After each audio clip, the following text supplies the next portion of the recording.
Cordial saludo, bienvenidos a Cátedra Abierta, su espacio semanal del canal Cosmovisión, en donde tocamos desde una perspectiva académica los temas más relevantes de la actualidad económica, política y social. Estamos en un panorama de alta incertidumbre a nivel global, donde la inflación, la amenaza de recesión y la incertidumbre que genera precisamente en nuestro país el inicio de un nuevo gobierno hace que el análisis y la comprensión de las políticas públicas sea una necesidad cada vez más grande para todos los profesionales. Precisamente para entender un poco qué hay detrás de lo que son las políticas públicas y su relación con el desarrollo económico local, tenemos hoy un invitado de lujo. Tenemos hoy a Francisco Javier Correa Restrepo. Él es economista, es especialista en evaluación socioeconómica de proyectos, es magíster en economía de la energía y del medio ambiente, de los recursos naturales, es doctor en economía. Ha sido asesor y consultor en diferentes procesos de economía ambiental y proyectos durante 17 años y hoy es el coordinador del programa de economía de la Universidad de Medellín. Francisco, bienvenido a Cátedra Abierta. Muchas gracias, Robert, y gracias por esta invitación. Francisco, empecemos por lo más sencillo. ¿Qué son las políticas públicas y cuál es la relación que tienen las políticas públicas con el desarrollo económico local? Okay. En una definición concreta, las políticas públicas son acciones y flujos, obviamente, de actividades que van enmarcados o que van en la búsqueda de un objetivo que finalmente tiene un impacto social. Cuando hablamos de política pública, entonces no solo es esos flujos de acción, sino también la información que se genera para establecer, obviamente, estrategias de largo plazo en ese sentido, pues. Es como una definición de política pública, aunque ya conversando más adelante vamos a entender que a veces a todo le decimos política pública, pero las políticas públicas tienen unas características, digamos, que las diferencian de cualquier acción o cualquier, obviamente, proyecto en particular. Muy bien, Francisco. ¿Y cuál es la relación específica entonces que tiene lo que verdaderamente conocemos como política pública con el desarrollo económico local? Claro, porque es que la política pública, digamos, la base, como vamos a plantear eso, el sustrato de esa política pública, pues es lo que hay detrás, en términos políticos y en términos, obviamente, digamos, de objetivos gubernamentales, es decir, planes de desarrollo, ¿cierto?, programas de acción de los alcaldes, de los gobernadores, y las políticas públicas lo que hacen es obviamente establecer acciones que logren en el largo plazo, mediano y largo plazo, lograr esos objetivos plasmados en esos planes de gobierno y en esos planes de desarrollo. Esa es la articulación. Y estos planes de gobierno y estos planes de desarrollo, obviamente el objetivo final es lograr desarrollo local, desarrollo regional. Bueno, Francisco, yo voy a aprovechar que usted es uno de los economistas que yo considero de los más destacados que puedo llegar a conocer y quisiera aprovechar lo que está invitado acá al programa para que nos ayude a entender por qué es tan importante, ¿cierto?, la utilización de los supuestos y de la base económica, sobre todo dentro de la configuración y el diseño de las políticas públicas. Sí, esa es una pregunta interesante porque quienes estudiamos economía, ¿cierto?, tú estudias economía y muchos de los que nos están viendo estudian economía, siempre nos hablan de los supuestos, pero no nos dicen esos supuestos cuál es el papel. Muchas veces no nos dicen y otros es que nos da curiosidad sentarnos porque luego nos damos cuenta, pero ya no damos cuenta tarde. Esos supuestos obviamente es generar obviamente los entornos de viabilidades obviamente de cursos de acción, en el caso por ejemplo de políticas públicas o de acciones que busquen sea mejorar desde el punto de vista social o desde el punto de vista, digamos, de mercados. Entonces los supuestos son importantes porque establecen el entorno sobre el cual yo espero obviamente resultados posibles. Si yo no conozco ese entorno, si yo no defino ese entorno, en el argot, digamos, de la administración hablamos de benchmarking, los supuestos lo que nos establecen esos unos puntos de referencia sobre los cuales obviamente esperar resultados. Si no los tenemos presentes, obviamente de pronto desviamos o no logramos lo que queremos con lo que estamos haciendo. Bueno, con el cambio de gobierno que está experimentando en este momento Colombia, e incluso nos acercamos a una temporada que va a ser muy fuerte en términos de lo que son unas nuevas elecciones, pero ya de gobiernos a nivel departamental y a nivel municipal. vemos que muchos de los que van a ser responsables de construir, diseñar las políticas públicas, en muchas ocasiones lastimosamente no conocen mucho alrededor de lo que hay detrás de la ciencia económica y esos supuestos tan importantes alrededor de la configuración de una correcta política pública y su efecto en el bienestar. Francisco, yo quisiera aprovechar la oportunidad de tenerte acá en el programa y tocar algunos conceptos de carácter económico que son muy importantes en la construcción de las políticas públicas. Y hay uno que me llama mucho la atención, que sería muy interesante que todos nuestros televidentes conocieran, y es el concepto del costo de oportunidad. ¿Qué es el costo de oportunidad y cómo se puede configurar o analizar dentro del marco de lo que son las políticas públicas? Sí, el costo de oportunidad y en esos procesos de formación en los cuales hemos participado durante tantos años formando economistas en la ciudad, pues siempre planteamos que el costo de oportunidad es uno de los conceptos básicos que debe tener un estudiante o un economista desde el principio. ¿Sí? Tener el concepto de costo de oportunidad, de incentivos, que luego vamos a vincularlo al tema del desarrollo local, eso es muy importante. Si estamos entendiendo el costo de oportunidad y el concepto de incentivos y cómo funciona desde lo público y desde los mercados, obviamente ya tenemos claridad. Es el costo de oportunidad. Entonces, ¿qué refleja de forma clara? En los mercados, obviamente lo que yo estoy dejando de obtener, digamos, con certidumbre, por arriesgar obviamente o establecer una inversión en algo que todavía es incierto en términos de rentabilidad. Desde lo público también deberíamos de entender eso. Cuando nosotros invertimos en programas donde no hay no hay buena información, donde no tenemos claros esos supuestos sobre los cuales estamos estableciendo, donde no tenemos un conocimiento obviamente de cómo se mueve la institución, entonces obviamente tenemos problemas porque estamos, digamos, distorsionando el concepto de costo de oportunidad. Totalmente claro, Francisco. Bueno, nos vamos a un pequeño corte de comerciales y ya regresamos de nuevo en Cátedra Abierta.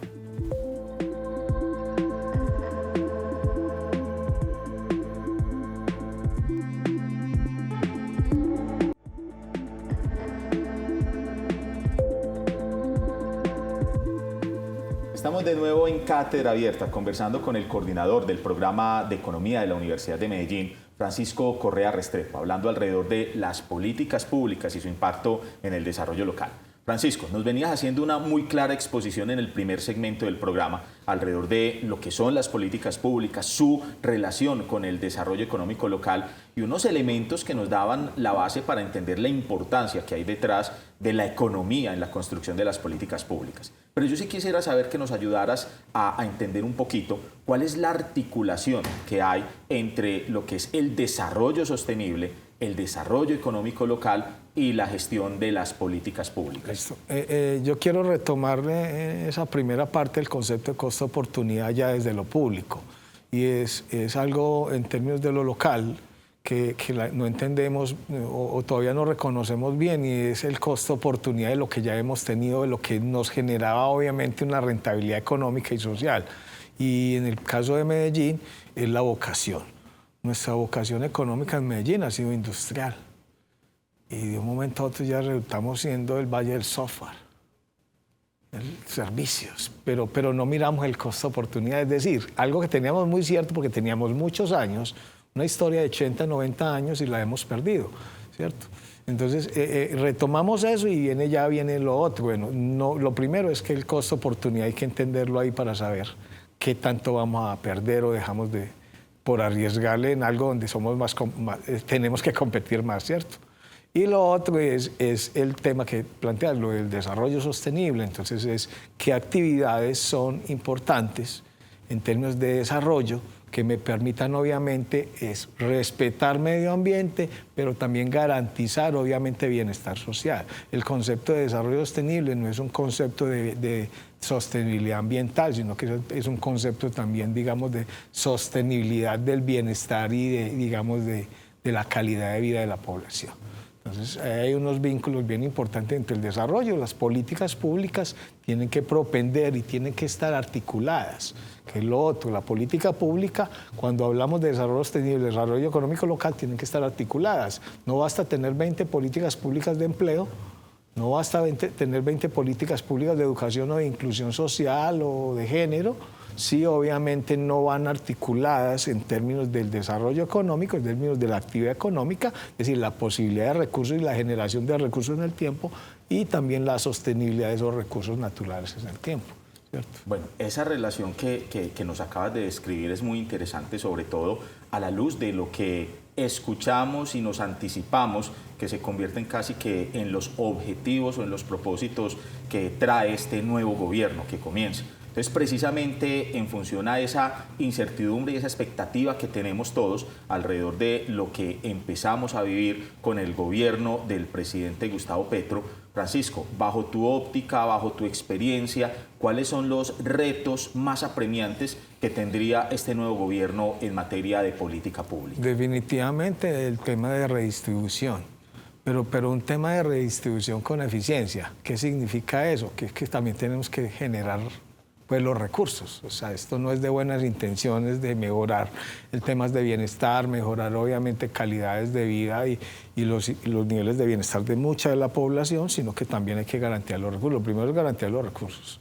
O sea, buenas acciones, políticas públicas sin recursos no hay. Las políticas públicas tienen varias digamos, características. Uno, tienen obviamente una fundamentación política y esa me da el objetivo. ¿Cierto? La fundamentación política tienen una instrumentación, obviamente, unos mecanismos de aplicación, pero obviamente tienen dos elementos muy importantes.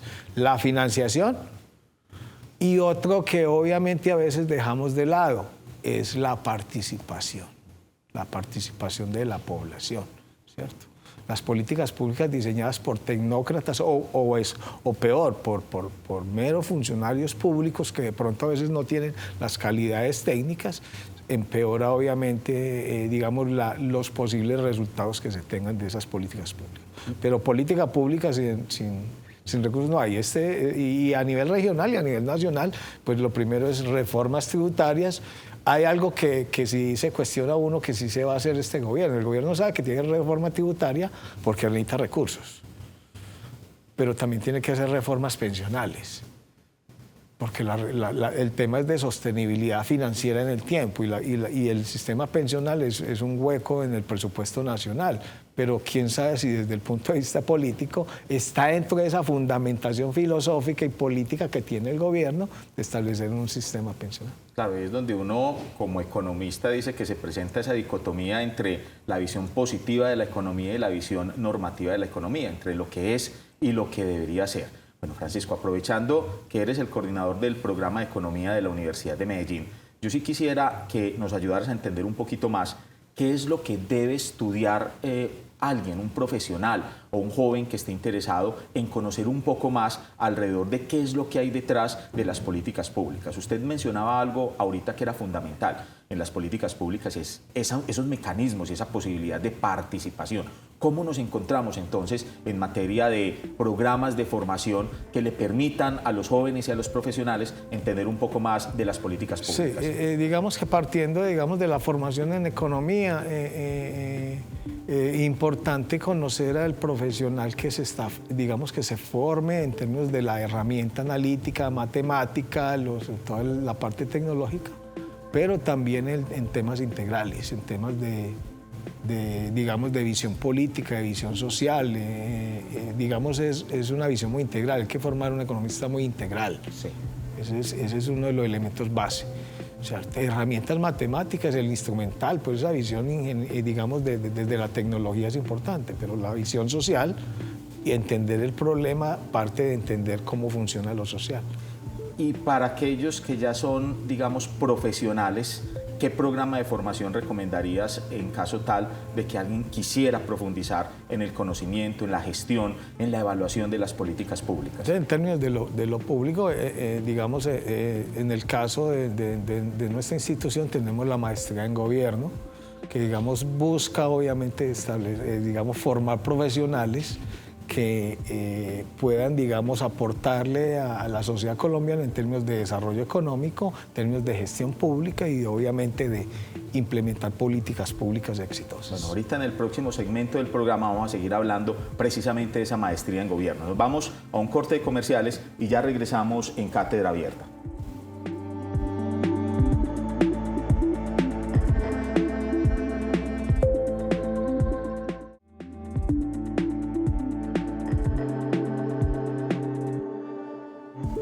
Estamos de nuevo en Cátedra Abierta, conversando con Francisco Correa Restrepo, el coordinador del programa de Economía de la Universidad de Medellín, hablando sobre las políticas públicas y su impacto en el desarrollo económico local. Francisco, ahorita antes de que nos fuéramos al corte de comerciales, nos venías haciendo una explicación muy interesante alrededor de qué programas contribuían realmente a la formación de profesionales y, digámoslo así, de personas expertas en la configuración, en el diseño, en el análisis, en la interpretación de políticas públicas. Y nos hablabas de la maestría en gobierno de la Universidad de Medellín. Yo sí quisiera conocer un poquito más alrededor de esa maestría. ¿Cuál es el factor diferencial que tiene y qué es eso tan bonito que le ofrece a los profesionales alrededor de, sobre todo, esa búsqueda de bienestar social? Sí, digamos que la maestría en gobierno tiene dos momentos. Digamos, ese otro segundo momento es más de actualizaciones y de igual calidad, pero donde pretendemos, obviamente, formar un profesional en la gestión pública, pero de forma más integral, más allá de conocer los mecanismos por los cuales funciona el Estado, de contratación, digamos, de establecimiento de direcciones o de los pasos a seguir en política pública, en ejecución de programas, en lo que es el funcionamiento de los territorios o de las entidades públicas, ir más allá de eso, ¿cierto? Y es integral en términos de la evaluación de esas políticas, porque uno de los elementos de la política pública es que debe tener obviamente un análisis costo-beneficio, un análisis costo-efectividad, es decir, que tengo que evaluar ex ante antes de implementar esas políticas públicas, qué tan viables son esas políticas públicas, o por lo menos qué resultados puedo esperar dentro de ese escenario posible, ¿cierto? Nosotros formamos en esa área, estamos obviamente con un programa, digamos, renovado, con un nuevo registro donde tenemos una maestría en 3 semestres, que tenemos ya ese tema del desarrollo sostenible involucrado, tenemos el tema, algo muy importante que hay que hacer en política pública hoy, es entender a la sociedad, entender al ciudadano y cómo lo incentivo a que se comporte de ciertas maneras, de modo que la unión de esos comportamientos y la acción pública en términos de esos programas, proyectos y en general de esa política pública redunden en un bienestar obviamente social de esa localidad o región. Y es que tenemos también ya ahí la mirada desde la economía del comportamiento. La economía del comportamiento es simplemente conocer, ¿cierto?, todas esas formas de pensar del ser humano, ¿no? Esas racionalidades y a veces esas irracionalidades que no son tan irracionalidades, y cómo jugar con esos conocimientos para obviamente dirigir los programas, los proyectos hacia un buen camino en términos de éxito y de generar bienestar social. Supremamente interesante, Francisco. Desmitifiquemos algo. Para estudiar la maestría en gobierno, ¿qué tipo de profesión o de formación anterior en términos de pregrado debo tener? ¿O cualquier profesional puede hacer la maestría? Nosotros hemos tenido, pues obviamente el economista, tenemos obviamente los abogados, que obviamente nos llegan muchos pues por relaciones innatas, claro, desde lo público, técnicos también, ingenieros, administradores, hemos tenido mucha clase. No hay como una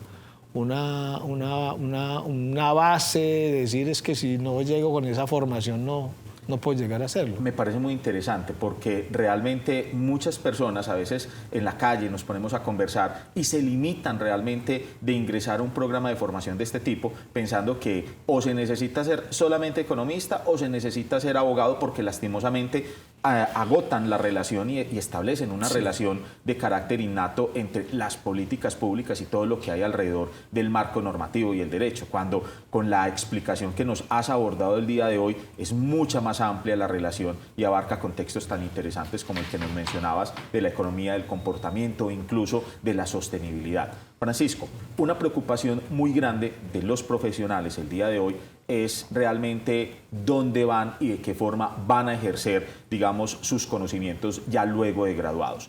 ¿Cuál es el campo de acción real que tienen? Voy a aprovecharlo acá, el campo de acción real que tienen los economistas y el campo real de acción que tienen los egresados en la maestría en gobierno. Sí, desde la formación en la economía, los economistas tienen un campo de acción pues muy amplio que va desde el sector privado, en las áreas de producción, planificación, en el sector financiero, ¿cierto?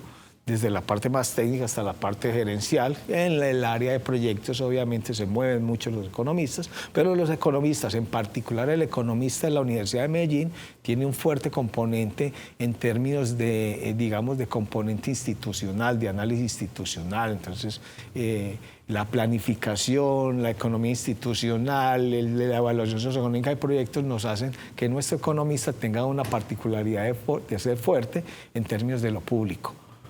Pero nuestros egresados, pues que tenemos casi 70 años junto con el nacimiento o la fundación de la Universidad de Medellín, pues han estado desde los ministerios, ¿cierto?, hasta obviamente empresas importantes y en el sector privado. Entonces el campo de acción del economista es la planificación, la producción, sector financiero, la gerencia, los proyectos. Hoy en día todo el tema del análisis de datos estamos dándole fuerte para tener un programa renovado, ¿cierto?, en temas de todo este tema de ciencia de datos y toma de decisiones, tecnologías, cuarta revolución, inteligencia artificial. Ya tenemos economistas que trabajan así, generando algoritmos y cosas de este tipo que integran al tema de análisis económico y de establecimiento de indicadores, lo que llaman los famosos tableros de control y las visualizaciones de los resultados empresariales, públicos o privados. Eso desde el lado de la economía. A la larga es una de las profesiones, pensaría yo, de las más versátiles que hay, y obviamente el mundo se mueve en muchos campos, pero precisamente en el económico. Voy a hacer un champú, y es que en nuestros egresados en los últimos 4 años tenemos una tasa de desempleo solo del 2%. Maravilloso. O sea, de cada 100 estudiantes o digamos de cada 10 estudiantes que hemos formado en los últimos 2 años, de esos 10 estudiantes solo 2 están desempleados. El resto está moviéndose. ¿De dónde? Sector público, 30%. Y un 70% en sector privado, y la mitad, el 50% de esos que están en el sector privado se están moviendo en el área de inteligencia de mercados y Big Data, por ejemplo. Eso desde el área de la economía, ¿no? Desde la maestría en gobierno, pues nuestros egresados están en diferentes secciones. Desde llegar obviamente al Senado, porque tenemos muchos egresados, digamos, que han trasegado de las entidades como gobernantes locales hasta Cámara y Senado, como también en las instituciones técnicas, como también en lo privado y en las organizaciones públicas. Maravilloso. Francisco, ya para terminar, ¿dónde podemos encontrar más información alrededor del programa de Economía y la Maestría en Gobierno? Si nos regalas tu correo o el número en donde se puedan contactar los interesados en cualquiera de los dos programas. En la universidad, que es de puertas abiertas allá, pues pueden llegar al bloque 7, oficina 105, y está la coordinación del programa de Economía. Tenemos, digamos, la atención a quien quiere estudiar Economía y quien quiere estudiar la Maestría en Gobierno. Y mi correo es fcorrea@udmmedellin.edu.co. Y el teléfono también. Sí, si lo quieres dar, Francisco, sí, claro. El celular, que es el contacto y pendiente del 315-551-7893. Hay información personalizada, porque la universidad, como toda institución universitaria importante, tiene obviamente su información, pero nosotros queremos darle información de forma personalizada porque mucha gente lo quiere. Francisco, mil gracias por acompañarnos hoy en Cátedra Abierta. A ti, Robert, muchas gracias. Perfecto. Y a todos ustedes, muchas gracias. Nos vemos en una próxima emisión en Cátedra Abierta.